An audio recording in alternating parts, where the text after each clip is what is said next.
Welcome to Craven Cottage, where Norwich City have picked up an opening day draw here against Fulham. Let's be clear, most people I spoke to, myself included, I talked to myself, would have taken a point before kick-off. A 1-1 draw, given Norwich were behind from the 25th minute, managed to only get their equaliser in the 88th. Certainly take it. And if I can just point out over there, that's where the Norwich City fans were congregated. They were absolutely delighted by taking a point here. They were ecstatic, and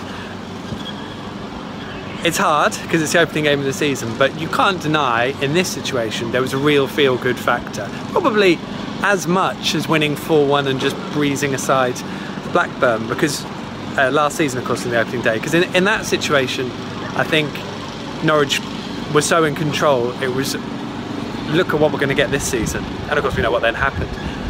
Today Fulham were excellent. Fulham were really good in the first half. They did sit back a bit in the second half. They sort of stopped pushing on, which was quite an interesting decision because they were having a lot of joy, but also Norwich tactically altered as well, which Daniel Farke changed the shape completely. And Fulham were great, and so key for me, Norwich not going 2 goals behind, because that could quite easily have happened and would have happened last year. The fact they managed to avoid that, stay in the game, provided the very platform for them to go and then get an equaliser, which, as I said, is probably more than most people would have hoped for. And I think it leaves everyone in a really good place. Not to say that all this won't fall and you know, disintegrate. We just don't know. But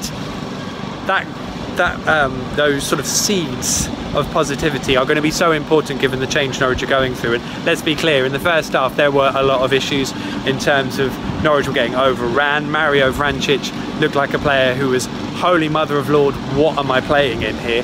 The Championship riggers seem to catch up with him a little bit, and even me, I forgot just the sheer difference in intensity between pre-season, any game in pre-season, anything in pre-season, and the first 10 minutes of that game this afternoon. Completely different kettle of fish, and I imagine that probably caught a few unawares. So therefore it's quite positive that Norwich got better and better as it wore on and looked more comfortable, and that of course bodes well with what's coming up. The only real poor point would be Marley Watkins having some wonderful chances and really botching his finishing. I mean, some really poor finishing. So hopefully that will come. There's no point in being able to bang it in from 25 yards if you can't stick a couple of chances away from 10. Norwich maybe should have had a penalty for a handball. I don't know. I really struggle to know what a referee's going to do in those situations, because it hit an arm, but the arm was tucked in. Canaries was really annoyed about the Norwich's equaliser. He felt it was offside, not really buying that at all. Beautiful ball from Wes to build it. He'd come on as a substitute, and of course Nelson had come on as a substitute as well, and ran over and was clearly quite angry and made his point to Daniel Farke when he scored. It was a little bit tense, and I think Daniel will have a little bit of a word, but I think he fully appreciates where Nelson's coming from. And ultimately, what's the issue? What really is the issue? Striker, annoyed at not starting, scores a goal, proves the manager wrong. Norwich benefit. Doesn't matter. We can make a big mountain out of a molehill, and some probably will. It doesn't matter.